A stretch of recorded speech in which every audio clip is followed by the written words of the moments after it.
Hi and welcome to this week's YouTube vlog from Button Burner Services, and as you can tell, I am not at work. I hope we're all keeping okay. But thanks for everyone that commented last week. We love a comment, as you know, and as always there were some absolutely great ones.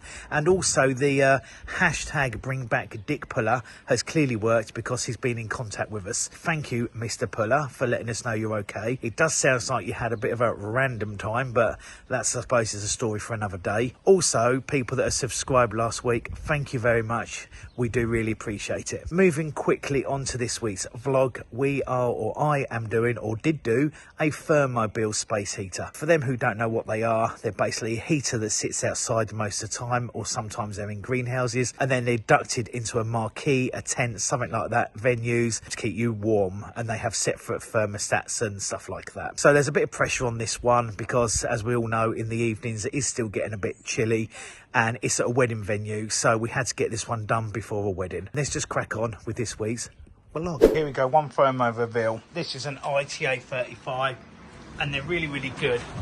And as explained on my intro, you know, they're fantastic. The idea of this has come from a wedding venue. They've got quite a few of these, and the idea is they fire, and then there's a tube that goes on the front of here, and that tube then goes into the tents that they've got, which creates obviously heat for them, and they're really good. And the other thing about them is that just there, you can pop that out and plug a thermostat into it, so you can have a thermostat on it as well. Anyway, this is about 1.5 years old. It should have had a yearly service, but it hasn't. We sold it to them and it's actually stopped working. What I'm going to do now, I'm going to press the button. I've got it in. It's on a 16 amp there, but it's 13 amp, but on a 16 amp plug, so to speak. And I'm going to press the thing and see what happens. Here we go. It's on a pre-purge at the moment.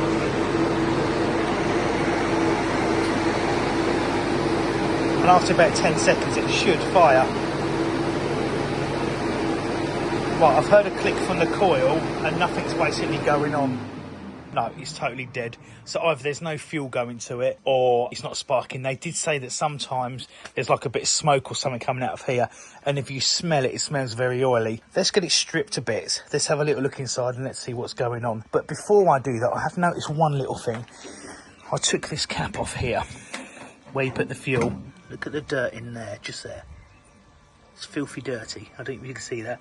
I'm just wondering if they've put a load of rubbish in there.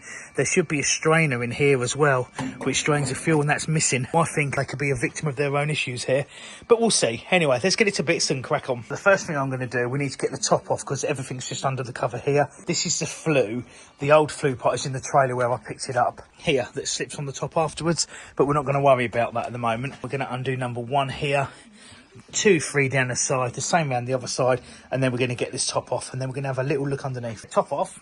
There it is. So in here we have a motor like normal, but obviously it's got the fan on the back as well here, and this fan obviously comes from here, pushes all the air, pushes it down through. That gives you obviously the heat into the building, but inside this part is where it creates it into the combustion chamber. So you've got a fan here, there's your pump here, obviously your coil, you've got your nozzle hose there, and then inside here is where's your nozzle, electrodes and stuff like that. Just a normal MZ photocell. Your fuel supply is coming from this one. There's a filter there for the fuel supply, tiny little filter. Look, what we now need to do, I don't know if you can see there if I zoom it in. There we go. We've got 3 of these little grub screws here, just to nip undone. Then we're going to twist it and pull this whole assembly out. We just need to undo, before we do that, undo that there, which is your nozzle pipe first. And then that lot will just come away and we can have a little look. Voila. So just going back a step first, that's your air intake there. So if I just pop this down a second, without it falling off. The fan obviously pushes the air that way and it pushes it down there. And as well as pushing it down there inside the building, the air pushes down up there. And that's just like having your normal combustion air, and that's how it works. So what do I notice? I notice there's no oil come out the nozzle. That's the first thing. I think they changed the nozzle themselves because they do like to have a fiddle. But if you look there, the electrodes, it's just touching, look, because that's not going to be sparking for a start. It's not in a very good position. And what gives the game away if I spin it round is they're not straight in there. I'm just going to undo 1, 2, 3 screws there. Pop this plate off the bag and have a look inside and see where we're at. I do believe it's 2 things here. I think the actual root cause of the problem might be lacking fuel. However, we've got to get a spark first, so I think they may have caused something else. Because when you look inside the combustion chamber, there's actually no fuel in there. Let me sort the electrodes out and we'll give it another go. So what I've done, I've got the assembly out here, and the first thing I noticed is just here, between that nut and there, this assembly was forward a little bit, and it should be touching between there and there. So I've just undone that Allen key at the back there and stood it down, and I've also just adjusted the electrodes. So if you can see now, it looks like they're just below, but they're not, they're level. And then if you look through there, then it's a much better gap in there, so it's not touching anywhere. So that should be absolutely fine now. That's relatively clean. As I say, it's a new nozzle and it is the right one. That's nice and straight in there now. I'm going to plug the H2 leads back on, and what I'm going to do is I'm going to lay it out of place quickly and just see if we get a good spark first. Before we go any further, obviously this is the air intake, like I said. That's the air adjuster. If I spin it here, you can see where it adjusts it there. So all that does there is move that backwards and forwards. It is literally as simple as that. It's very straightforward. Anyway, let's get this back together, as I said. Right, so I'm plugged back in again. As you can see here, I'm going to disconnect the coil for safety, so we don't get any issues at the moment. And what I'm going to do is sit here, and I'm just going to flash the spark and see if there is a spark. So here we go. Make sure everything's out of the way, obviously with the fan and that, and away we go. Right, as you can see, there's a spark, so we know there's a good spark there, so that's a good start. So we're going to leave that out the way for a minute. The next thing we're going to do, which is a bit of a cheat, we'll wait for that fan to stop, look. We will reconnect the coil, and we're going to try it again, but we're just going to see if it spurts any fuel out at all, because at least you know there's fuel to the nozzle. That's another good way of just testing for a start. This is all basic test now in the diagnosis procedure. The safest way to do this is to get out of the way, basically. I'll put the nozzle line onto there, bit of tube out, and I'm just going to hold that underneath there. So the idea is it's going to go through a cycle, it's sparking there, we know it's safe. Hopefully the coil will click, hopefully fuel will come out, then we know we're there. So I'm just going to whip round this side, sticker on. And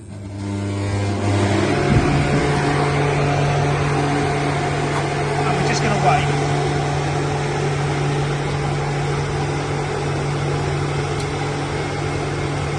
So the coil's lifted.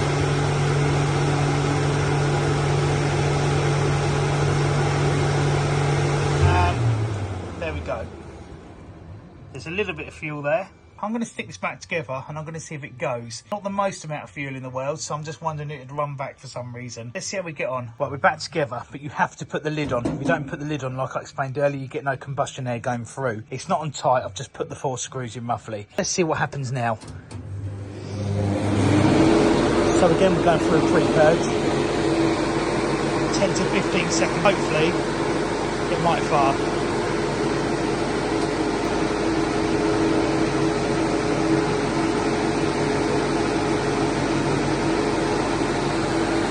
Got a little bit of smoke there, so I'm not quite sure what's going on there, and it's gone off. So we'll try it once more. That's telling me it's lacking fuel or not enough pump pressure. So I'll try it just once more, and if it doesn't go, then I'll be checking things like the pump, the supply to the pump, the filter, make sure there's actually enough fuel in it and stuff like that. Just very basic stuff. We'll just wait and try it once more.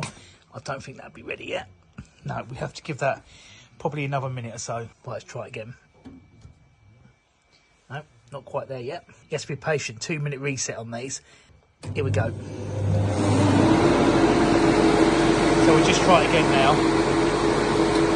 Because obviously I had things disconnected, so we need to double check the fuel's there.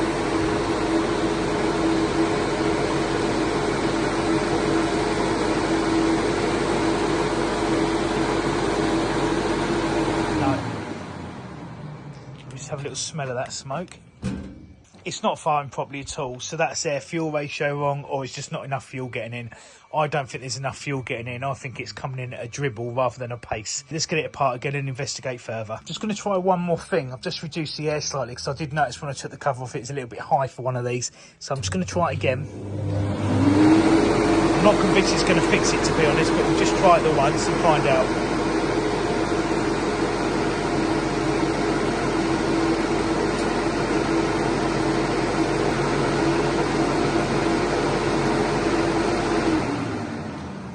Not having any steam or anything this time of any shape or form at all. I'm going definitely lacking fuel. Right, let's get it to bits and have a proper look. So next evening, about 8 o'clock-ish, basically, I forgot I was vlogging this, if I'm really honest. So I've been on it about 20 minutes to half an hour. What I'd done is, after thinking about it overnight, I thought the best thing I can do is take the old oil pump off and investigate it first, and then take this pipe off here, which is the inlet in, suck on it gently, but obviously put a bit of clear pipe in front of it. And I found that the fuel was there immediately. So I thought, right, there's fuel there, but it's not getting through. So what I then done was, I looked at the pump here, took the pump off. You can see it's wet. It's been leaking by here slowly. If it leaks and it's having to pull the oil from the tank, then obviously if it leaks oil, it will suck air as well. So I'm guessing it was sucking air and probably not being able to suck it hard enough to put it enough fuel through the nozzle to allow it to run. I don't know that. This is all a guess at the moment. I can't get one of these, I wouldn't imagine, very quickly because of where it's got to come from. And these people need it back tomorrow morning because it's a wedding venue. So I've grafted a BFP 11 L3 on the Thermobile. And the reason I know that it's an L3 is because if you look, you've got the arrow there, which goes from right to left as you look. So you have to turn that around, which means that the shaft turns left. So that means it's left-handed, hence the L3. I've grafted that on. While I was at it, just to check, because I need to do it anyway, I've had this plate off. I've looked inside for dirt and oil and stuff like that. It's absolutely immaculate in there, so I actually haven't done anything apart from wipe it out.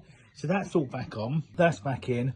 I'm going to put the cover on. I hope it works, because if it doesn't, I'll be totally honest, I'm going to be thinking, what next? Top on, fingers crossed. Here we go. Oh, I really hope. Like before, pre-purge. And after about 10 to 15 seconds, I'm hoping to hear the coil lift. Okay, I haven't heard the coil lift, but I do think it might have fired and it hasn't locked out. Hang on a second. Heat, yes. So that has obviously fixed it. Flipping egg, that was a nightmare. So that's fantastic, it's still running. I'm going to warm it up now. And then what I'll do is, we know the air adjuster sits under here. I set the air there. Obviously you have to take the top off, adjust the air, put the top on. As you can see, we've got a bit of a steam at the minute. I think that's just burning all the rubbish off. Next problem, it run, you see it start to smoke and I thought it just burning off, but it wasn't.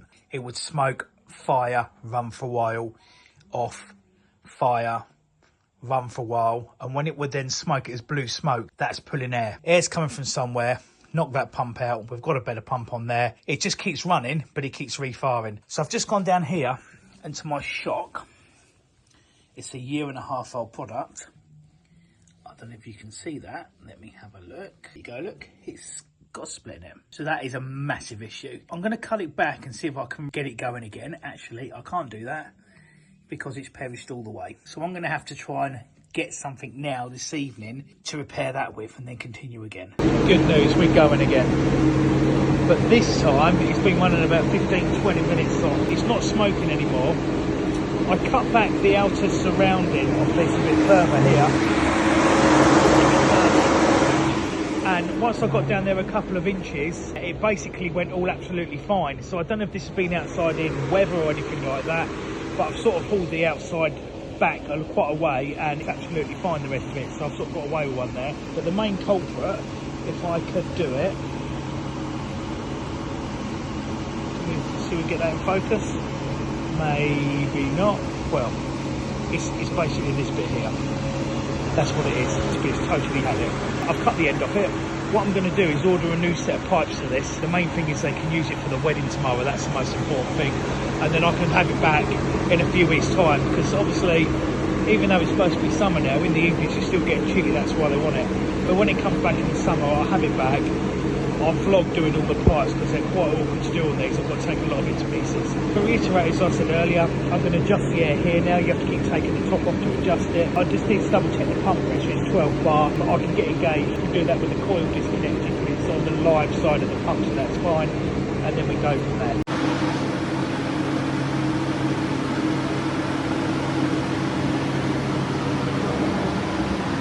And that's it. That is another YouTube vlog done by us at Barton Allburner Services. And I hope you enjoyed it as always. Right, I'm not going to be around for the next couple of weeks because something very important is happening to me tomorrow. I'm getting married. Hence, I'm not working today.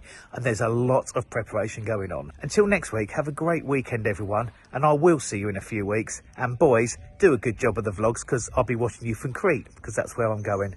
Stay safe, everyone.